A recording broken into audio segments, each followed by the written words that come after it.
Hey, I hope you've all been doing well post AMC season. This is the Aftermath 2025. I try to film these videos every year. I don't think I got one done last year. But before we get started, a word from our sponsors. You guessed it. Sponsors. I don't have any sponsors. It's just me. But one of the ways that you can support this channel is if you're going to be getting tutoring or classes somewhere, you might consider taking them with me. I won't hold it against you if you go somewhere else or don't take classes with me. But I just wanted to let you know, as a lot of people have been asking, what is your winter class schedule? The green classes have either already started or they start like tomorrow. Right now it is 7 p.m. on Saturday, the 22nd of November. This Sunday class starts tomorrow. It's day one. It is an in-depth geo class. We're going to think very abstract in the class. It's not going to use the Art of Problem Solving textbook. It's going to give you a much better fundamental in-depth understanding of geo than perhaps you had before. It will use an honors geo textbook that was used across the nation for 2 decades. Only recently have schools started to switch to lesser textbooks for reasons I don't know. Only elite schools really still use this textbook, but it's a fantastic text. A lot of charter schools and boarding schools use this text. On Monday, my class 4:30 to 6 p.m. AIME Prep. It starts this coming Monday. We'll be doing about 1 through 10 of past AIMEs. It only has 3 students currently in it, so there's 5 spots remaining. All times are Pacific. By the way, if you take a class with a friend, both you and the friend get 20% off. So if 2 people join, you can both take a 20% discount. If you take 2 classes, it's 20% off your second class. So keep that in mind as well. All classes have a risk-free trial, meaning if you sit in and you don't like it, I will refund your payment, or if you haven't paid yet, the class is free. I don't want anybody to pay me for an unsatisfactory class. Either I'm helpful to you or I'm not. And if I don't deliver on that, I don't want to be paid. So next up on Tuesday, my Intro to Number Theory class has 4 spots remaining. There are 4 students in that class. If you're interested in it, do speak up quickly. It does tend to fill up. It is an 8 max class on that, as is Intro to Counting and Probability. So once it's full, there will probably not be another class for at least 16 weeks. 5:30 to 7 p.m. on Tuesdays is my AMC 10 Pass Test Review class. So if you'd like to be a part of that, this class, like the AMC 12 class, goes year round, and we start around the year 2000, 2001, and we learn as much as we can from every single one of the contests. I point out to you all the small notebook concepts. We cover everything, and we finish with the 2025 tests right about the last week of October, right before the next AMCs. So those classes have not started. All the classes in yellow start first week of December. All the classes in yellow are the first week of December. Thursdays, the Intro to Counting and Probability class is 3:30 to 5 p.m. Pacific. Again, only 4 spots remain. If you're interested, do speak up quickly because they will fill up and I won't be able to offer you a spot in the class after that point. Friday, this class is already going. It's AMC Fundamentals 2, and it uses Volume 2 textbook from AOPS. We are currently in Chapter 14.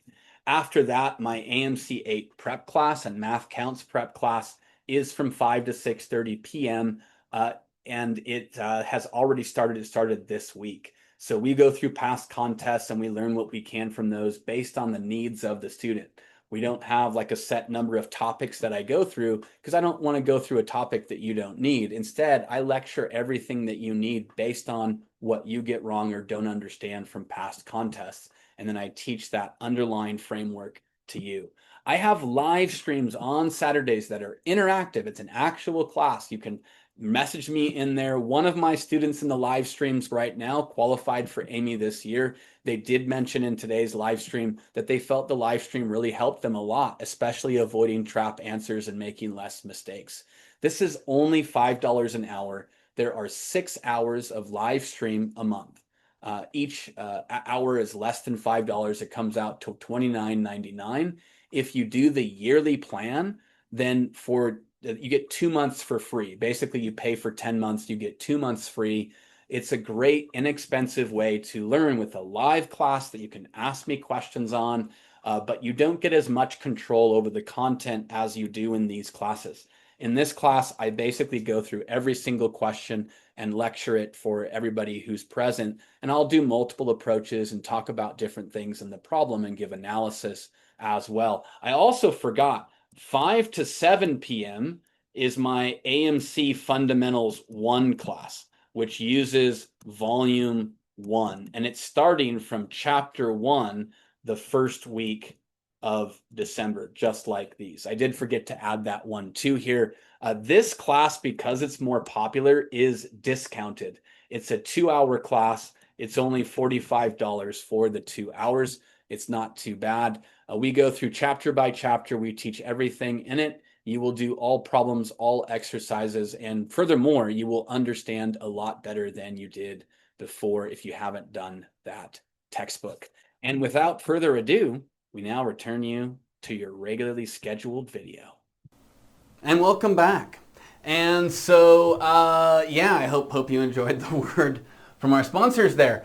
The 2 paths is kind of what I'm calling this. There's basically 2 things that occurred. You either succeeded in your objective or you did not.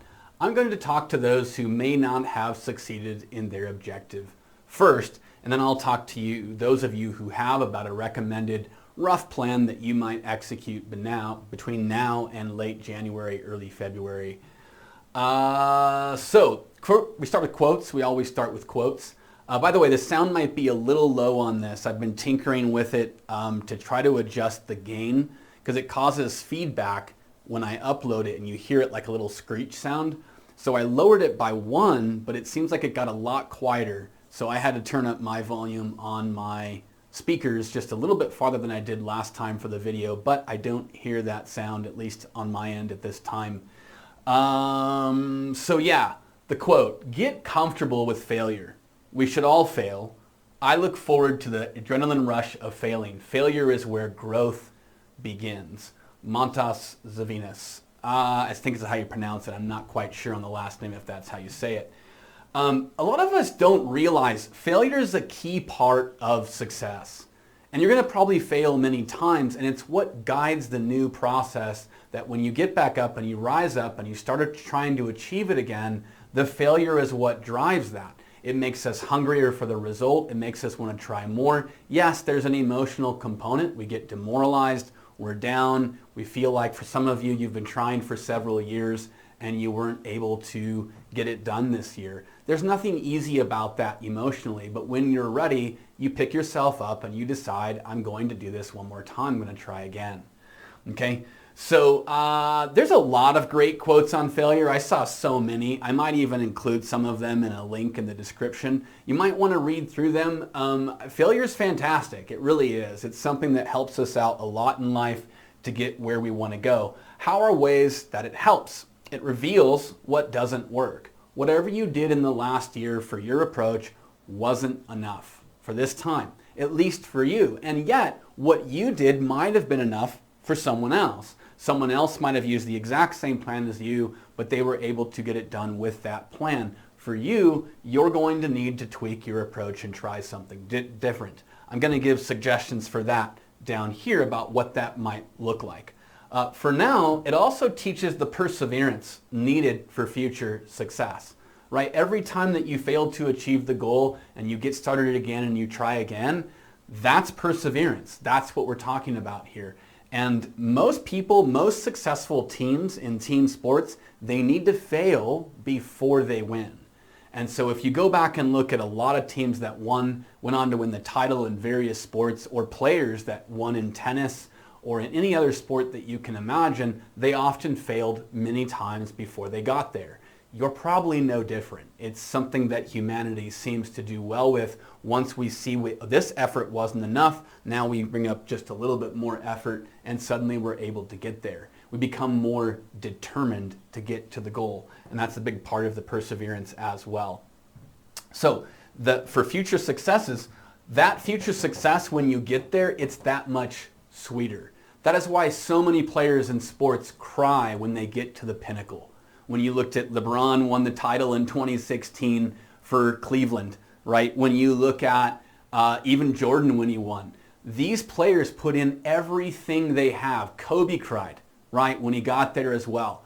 It's inevitable. You know how much you sacrificed and how much you put on the line. You know how many times you failed to get to your goal. And so to finally get there, to make it to the top of that, it makes it that much sweeter. It's all that work that you've put in, culminating in that moment where you finally get to reach the top of the mountain. And that is a great moment, and I wish that for all of you. So it drives innovation. Failure drives innovation. What do we mean by that? You modify your efforts. You modify your learning process. As you were studying over the last year, ask yourself, what did that process look like? Are there things that we could add to that process so that we get more out of it? I will make some suggestions. I have a playlist on my channel that's in this vein of thought. It's called Building Mathematical Intuition. It's about the ways that you would look at the textbooks when you're studying them and you're reading their content, the way that we think as we're going through these lessons that the book is teaching us. What are the thoughts that we have? Are we getting the most out of that content, right? A lot of people say, oh, I completed the whole intro series, but then they can't qualify or they haven't qualified yet. And I would say you didn't really complete the intro series. Did you open the book, do a bunch of problems in it, read some parts, skip others? Yeah, you probably did that.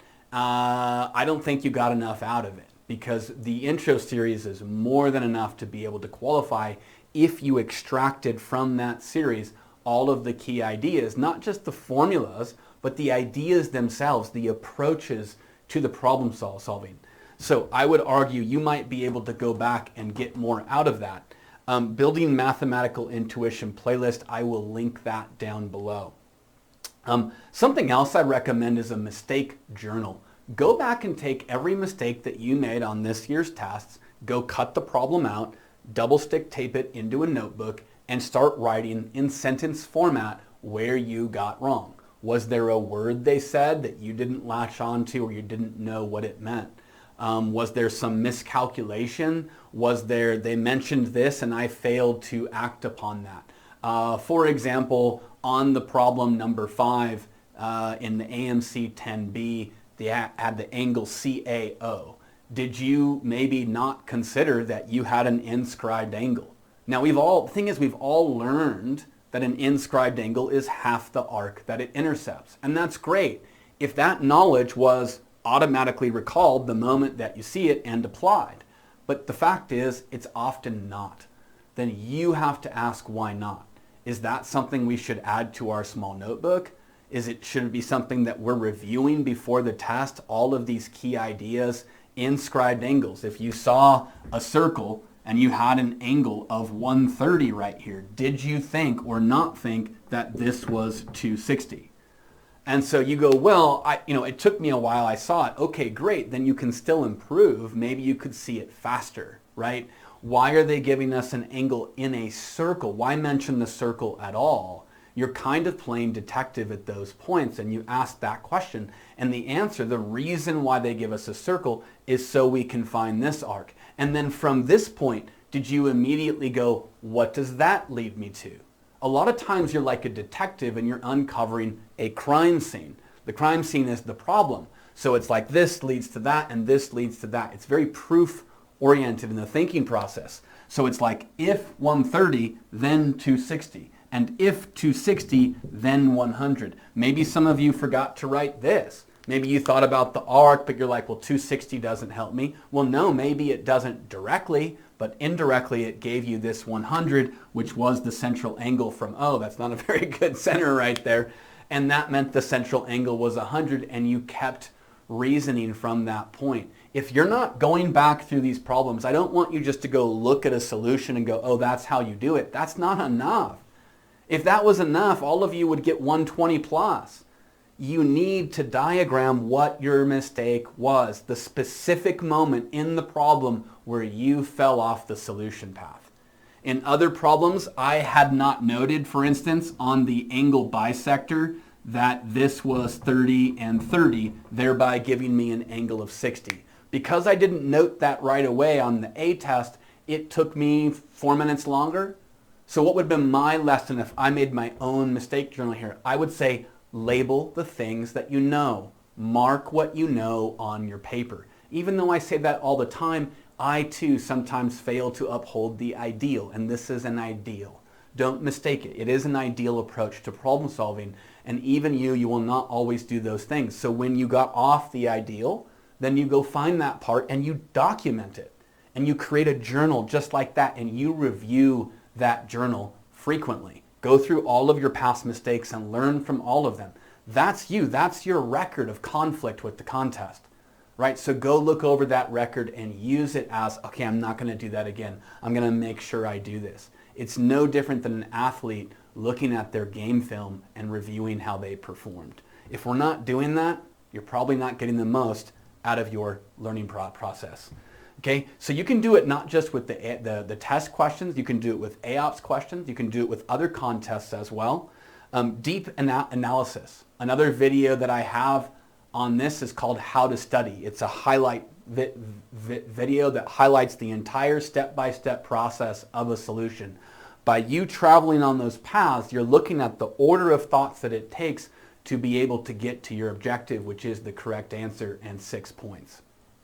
Okay, you might consider, and I'm not just saying this because this is what I do for a living, consider a tutor or a coach. I'm not suggesting it so I can, yes, go find anyone that you want to work with. If I didn't believe in what I did, I wouldn't be doing this. I know that what I do is effective, and I know that it's helpful, and that's why I do it. So this is what I do for a living. I don't have any other job. I'm not working for anyone else. I work for myself, and this is my sole source of income is teaching. Now, it doesn't have to be me though. There's a lot of other teachers out there and tutors. I'm just recommending if you haven't worked with one, you might consider it. Does it guarantee success? No, it doesn't. It also doesn't guarantee success. Nothing guarantees success. We can only give you the best possible chance to achieve your goal as we can. Okay, so keep that in mind. I had one student last year, their first time taking the test, they scored about 50, 52, something like that. This year they got a 118.5. Okay, because they were diligent in their efforts year round. They went and reviewed the content on a daily basis that we went over in our classes. Yeah, we had 2 to 2.5 hours of classes per week, but they put forth the effort. That's all them. I don't claim any credit for their success. Only you can have the success. I'm like a catalyst perhaps to that process, but I wouldn't take anything away from those students achieving what they achieved. But that's a big gain that you can get in a year when you study in a proper way. Okay, other things, other quotes, okay? The master has failed more time than the beginner has even tried. There's a lot of variations on this quote. Many people have said those things. Another one that's a lot like it is an expert is someone who has made all the mistakes in a particular field. I think that was Niels Bohr, but I can't remember. This is Stephen McCraney, probably a book about achieving success. You might want to read some books on achieving your goals, your successes as well. That might be a place that you could start. This is what we call the off season now, from November till April. I would not recommend that you wait. One of the things that some students do is they fail and they wait till the next summer before they start again. That might not be enough time. You probably should begin now. What I like to see in the off-season period is a heavy focus on theory and knowledge acquisition. So if you go back and learn like the textbooks and the whole process, all of the problems, and you take diligent notes, and you ask yourself, you ask yourself questions as you're learning. Don't just let the book ask you questions. If you're learning by self-study, you are the teacher. You have to be the one to ask the follow-up questions. Wait, what if I did it in this way? Wait, what if it looked like this? What is a modification to this process that I might try? Are there any other ways that I can do this? That's a teacher that asks those kinds of questions. You have to be your own teacher in that process. So I would recommend you focus on the weaknesses. I don't care if you finished algebra and pre-calc in school, maybe go do the Intro to Algebra textbook. You might learn a lot. There's a lot of stuff in there that's AMC 12, AMC 10. It's not really algebra. It's algebra, algebra 2, and pre-calculus, and a bunch of other things that are not in any of those textbooks in school that are competition level thought processes. So some of you who got started late, you may have never done that book. The Intro to Counting and Probability, the Intro to Number Theory are both textbooks that I'd recommend that you do as well. If you've already done those, consider keeping your information up to date. Go back and do the challenge chapters, challenge problems from those chapters. If you're not getting 90% right on computational, you probably haven't understood that chapter as deep as you could have. You might want to review that chapter, okay? In season is May to November. This is where the script flips. Here it's mostly theory and knowledge. Now we want to be mostly in problem solving mode where we're trying to apply that knowledge. The biggest return on your investment is past contests. I do know some people who they've solved the past contest so many times, but they still didn't qualify. How much are we going in and breaking down those problems and looking at all of the various approaches and deciding what we might do differently? So you might get more out of that as well by doing mistake analysis. So from here, one last quote on this topic: giving up is the only sure way to fail. Okay, so failure's not the end, right? It's the chance that you can begin again and renew your effort in a new way. Highly recommend all of you start thinking about how you're going to modify your approach in the following year, whether that's working with a coach or redesigning your self-study plan. The second path, if you did qualify for AIME, congratulations. We don't yet know, of course, 100%. We're still waiting. Your cutoffs are probably to be released around mid-December. December 13th is when they came out last year. So I would recommend your best gains are past AIME's 1 to 12 range. Your Intermediate Algebra is a fantastic book for AIME and AMC 12 and possibly some in AMC 10. Volume 2 is a summary of the Intermediate series. So you're not going to get the depth that you would get if you went through this text for the concepts that are crossover in between the two. There's a lot of things in Volume 2 like Newton's sums. I don't think they go in depth enough. I don't think it's very well explained, but if you've already learned it in a different text, it's a good review for that. And there's a lot of good concepts in Volume 2. Kids recommend this a lot in my Discord server. EGMO is very difficult to get through. It's intimidating, but it's going to help your geo game a lot, but it might be very hard to make your progress through, very difficult to chew if you think of the knowledge like food. So 1 to 2 hours a day on average would be my recommendation depending on your goals. If it's your first time qualifying, you had a low just above the cutoff, just try to get a score between 5 and 10. Then next year, if you can do better, get your score a little bit higher on the AMC, then you might not need more than 10, 11 questions or so to qualify. We still don't know what the 20 points per AIME question effect is going to be. And so hopefully we can kind of all see what's going to happen this year with the index for the AMO and the JMO. So that's it. This is the video for this year. I hope it helps you. And reach out to me by email if you'd like a free consultation on your self-study process. I'd be happy to help offer some suggestions or things like that, even if you don't take classes with me. That's it. Catch you in the next one.